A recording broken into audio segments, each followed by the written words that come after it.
Hello friends, అందరికీ నమస్కారం. Telugu life story వింటున్న ప్రతి ఒక్కరికి థ్యాంక్ యూ సో మచ్. అలాగే విశ్వానికి కృతజ్ఞతలు.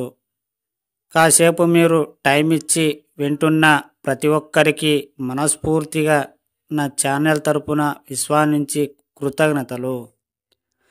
డబ్బు సంపాదించాలనే ఆలోచనలు మీరు కలిగి ఉన్నారంటే మీరు ఖచ్చితంగా కోటేశ్వరుల జాబితాలతో చేరినట్టే.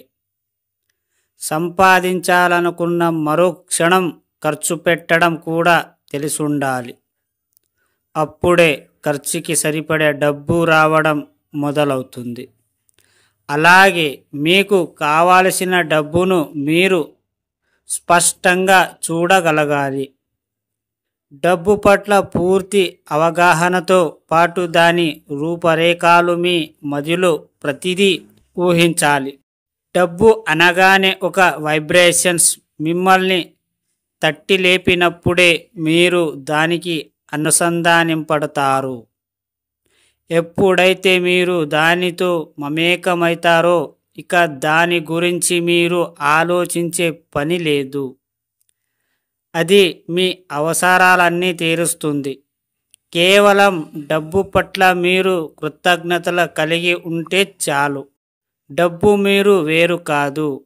డబ్బు సంపాదించడం మీ హక్కుగా భావించండి. ఒక్కసారి డబ్బు సంపాదించడం తెలిసాక ఇక మీరు నిశ్చితంగా ఉండవచ్చు.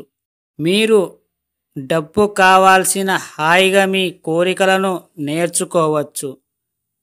ఎప్పుడైతే మీరు మీ కోరికలను స్పష్టంగా చూస్తారో డబ్బు దానంతట అవే రావడం మొదలవుతుంది.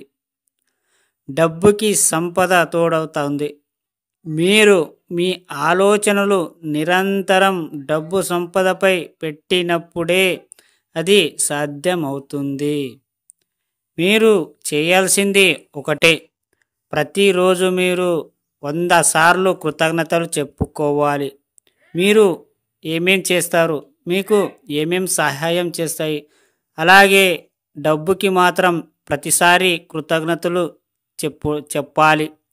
ఎందుకంటే దానికి కృతజ్ఞతలు చెప్పడం వల్ల అది ప్రేమగా మారి నీ దగ్గరికి రావడం మొదలవుతుంది.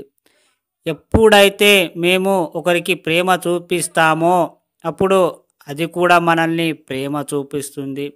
మనం నెగటివ్గా మాట్లాడకుండా పాజిటివ్గా మాట్లాడినప్పుడు, అలాగే మీరు డబ్బుకి ఎక్కువ ప్రేమించినప్పుడు ఆ డబ్బు మిమ్మల్ని విడిచి ఎక్కడికి పోదు. మీరు చూడండి, కొందరు ధనవంతులు ఉంటారు. వాళ్ళని ఎన్ని తప్పులు చేసినా సరే వాళ్ళతో డబ్బులు ఇంకా ఎక్కువ ఉంటాయి, కానీ డబ్బులు అయిపోవు. ఎందుకంటే వాళ్ళు ఎప్పుడు కూడా డబ్బుని నెగ్లెక్ట్ చేసి మాట్లాడరు. అలాగే దాని గురించి అసలు చెడు అనేదే ఆలోచన ఉండదు. కాబట్టి వాళ్ళకు ప్రతి క్షణం డబ్బు మీద ఆశ, అలాగే దానికి ప్రేమ చూపిస్తుంటారు. మీరు చూడండి, ఒక్కసారైనా సరే ధనవంతులు డబ్బుని విమర్శించే మాటలు కానీ నెగటివ్ మాటలు కానీ ఎక్కడైనా విన్నారా?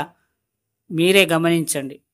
ఎప్పుడైతే మనం ప్రేమించడం మొదలు పెడతామో అప్పుడు అది మా దగ్గరికి వస్తుంది. ఒక్కసారి మీరు ప్రతిరోజు డబ్బు చేతిలో పెట్టుకొని దాన్ని మమేకం అవ్వండి. ప్రేమగా చూడండి, ప్రేమగా దాంతో మాట్లాడండి అంటే 10 మందిలో కాకుండా మీరు ఒక్కడున్నప్పుడు కొంచెం మాట్లాడండి. ఎందుకంటే 10 మందిలో ఉన్నప్పుడు పిచ్చి పట్టింది అనుకుంటారు. కాబట్టి మనం చేసే పని ఎవ్వరికి తెలియనట్టు ఉండాలి. అర్థమైందా ఫ్రెండ్స్? మీ టైం ఇచ్చి స్టోరీ విన్న ప్రతి ఒక్కరికి థ్యాంక్ యూ సో మచ్. అలాగే విశ్వానికి మనస్ఫూర్తిగా కృతజ్ఞతలు.